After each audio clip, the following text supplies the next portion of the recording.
Hi, it's Cara Brown, and this is Watercolor Conversations. It's a place where I share my love of watercolor and my seeking, my teaching, my discoveries, the connections I see, and just in general what it's like to be alive at this time here on planet Earth.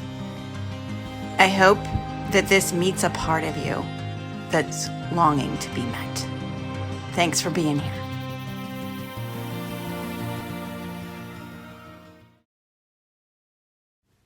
Hi. We have just looked at how we might create dimension on our paintings, one part of what I call making it real. This episode is the other. It's how can we paint detail in a way that feels real and natural. After painting lots of washes and larger shapes, it's bringing it home in a way. The textures, the nitty-gritties of our paintings. It's also a place where many of us can kind of get lost in our minds. Most of us who paint representationally find ourselves overwhelmed when we encounter a part of our image that is intensely detailed, such that it's hard to sort out what's what. An early painting of red and white striped roses with wild yellow anthers, centers, stamens, anthers, whatever they are. It sat as just a drawing on a half sheet of watercolor paper for a full year before I found the courage to dive in to paint it. All that detail just intimidated me.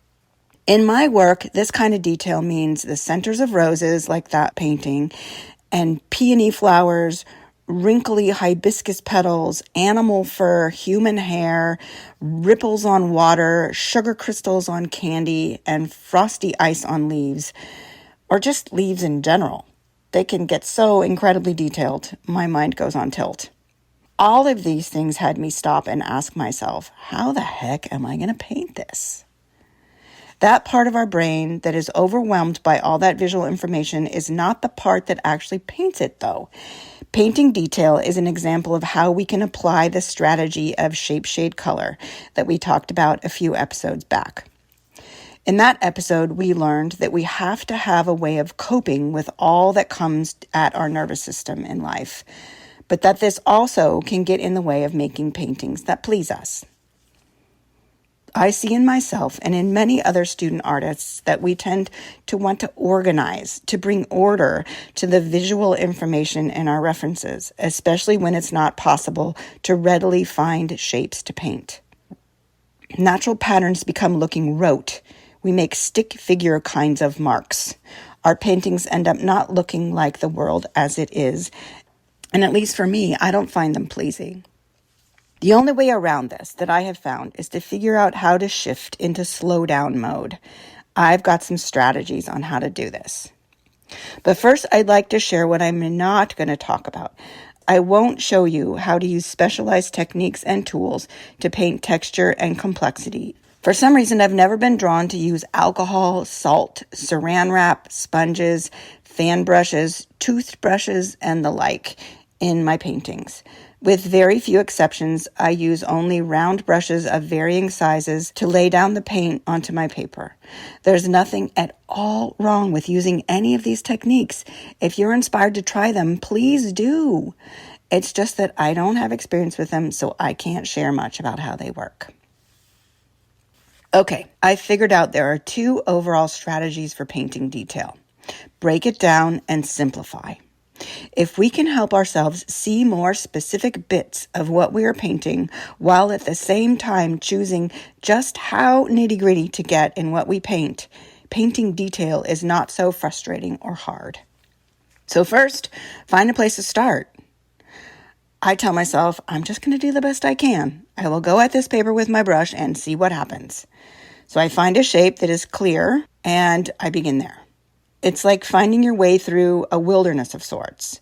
Paint what you can see and then step back, compare your reference, and see where you may go next. The detail will be revealed to you progressively. Once you've painted something, the next steps will be more evident. Once when I was painting some peonies in a tall vase, a piece I called Blush, which I will put a link to in the episode description, The photograph in one of the centers was so unclear. The shapes were mushy. I was paralyzed as to how to even begin.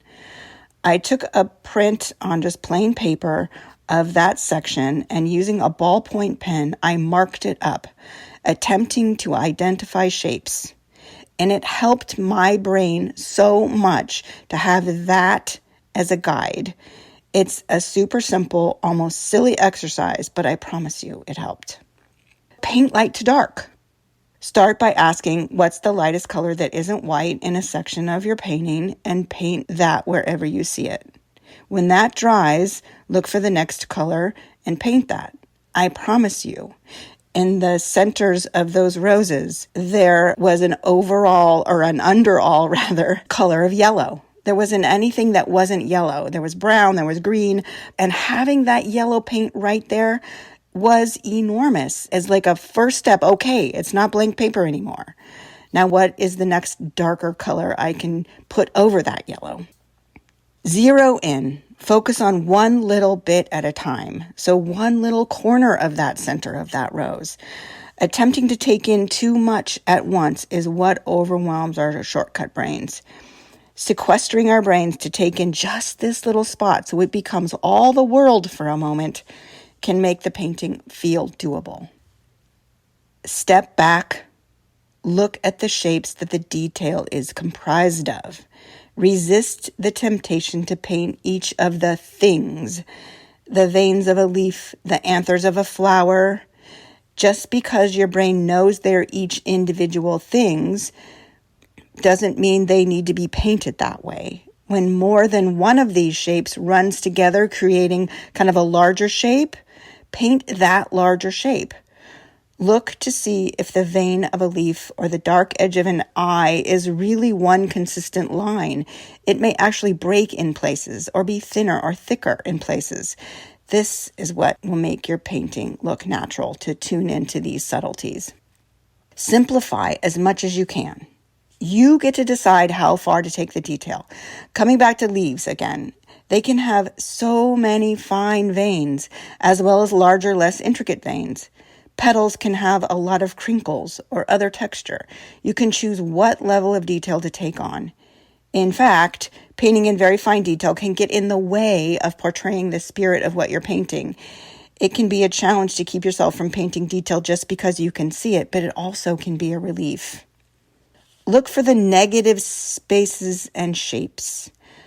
What shapes and colors help define what it is that you are painting? Look between and behind in your image. This is another way to pay attention to what can both help with overwhelm and make your painting look more natural. Try to keep your shortcut brain from being in control of your brush. It will tend to do things like paint very straight lines or make all lines the same. It's our efficiency expert, and it does not make natural looking paintings. It will also make up things that aren't even there. I know, I've seen this in myself and in other people. Keep looking carefully at your reference and reminding yourself to paint what you can see. Tune into the subtleties. Linear shapes can be narrower, they can have wider, they can have breaks. Our brains want to make continuous lines of all the same thickness. As I mentioned about eyes, they can look like they have like eyeliner around them. If you really tune in, see where it's not uniform. Look for the lack of uniformity in your servant in your reference photo. And then back away. Taking frequent breaks is an important part of the process for me, especially if there's a part that's vexing me. It can provide some really, really useful perspective. It amazes me all the time how a little space from my work can change how I can see what I have painted. I can see both that it's not as bad as I thought, as well as what I need to do next. So these are the strategies. Painting through the overwhelm is not something I can give you a step-by-step how-to for. I say all the time that we find our way through our paintings. It's like crossing the yard in the dark with stepping stones when you can't even see the other side of the yard. You can see the first stone. So once you step on that stone, then the next one comes into view. So you go one step at a time. one gift that comes with sticking with painting, with keeping going when you feel stuck, and then doing it again and again, is that it gets easier and easier to remind yourself that you've done this before. Remember that the part of your brain that finds and paints shapes is not the same as the parts that do the rest of your life. Every moment faced with the question of what do I do now is an opportunity to go to a place inside your mind that you may not have known existed. Even once you do know, it's the one you likely don't visit very often. I only visit it when I'm painting, pretty much, which is a small part of my waking life.